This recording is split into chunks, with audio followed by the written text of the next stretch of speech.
Hey, Bobby, it's Sean Mooney from back in the day at the Event Center. Thanks for reaching out. You've got a lot of great questions here. And I love when people ask me these things because it takes me back. And one of the first questions you have really is talking about one of my favorite people, Gene Okerlund. Gene was a spectacular performer.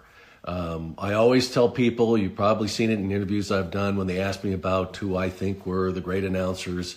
And I always say, there's Gene Okerlund, and then there were the rest of us. And I truly, truly mean that because Gene was one of a kind.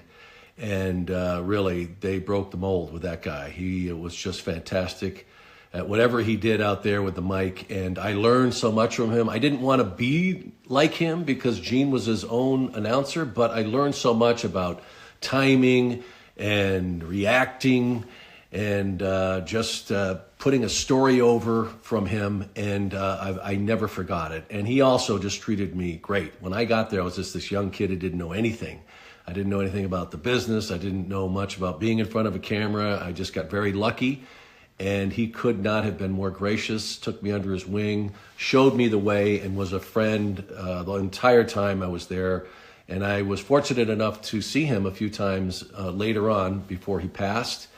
And you may have seen we did a show with Edge and Christian, which we had a blast doing. And then I saw him at a couple of other shows that we did, out there, these memorabilia shows. So Gene Okerlund right there at the top of my list. There has never been anyone like him and never will be again.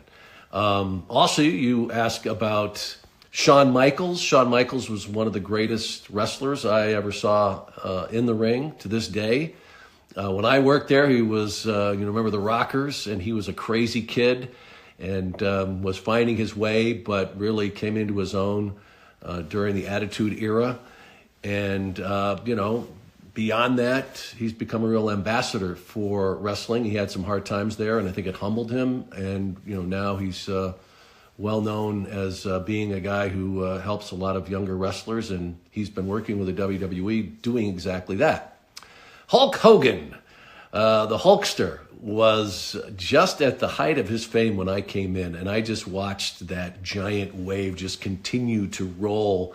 Not even just in the wrestling business, but across every entertainment format there was. I mean, he was mainstream, doing movies and everything, and the first guy that really, really at that level got to that point.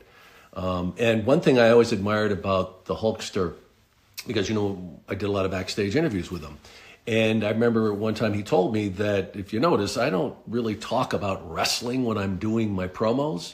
I talk about other things and then kind of bring it into the match or whatever it is, whatever the storyline is. He'd say, hey, brother, I'm going down the Pacific Coast Highway on my Harley and hanging out at the beach and the waves and it's building my guns, and that's how he did it.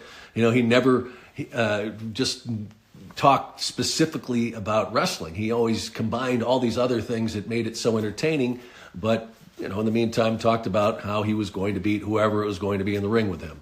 So I hope that answers your questions there with those guys. And I think it's your birthday. So happy birthday to you. Happy birthday to you. Happy birthday, dear Bobby. Happy birthday to you.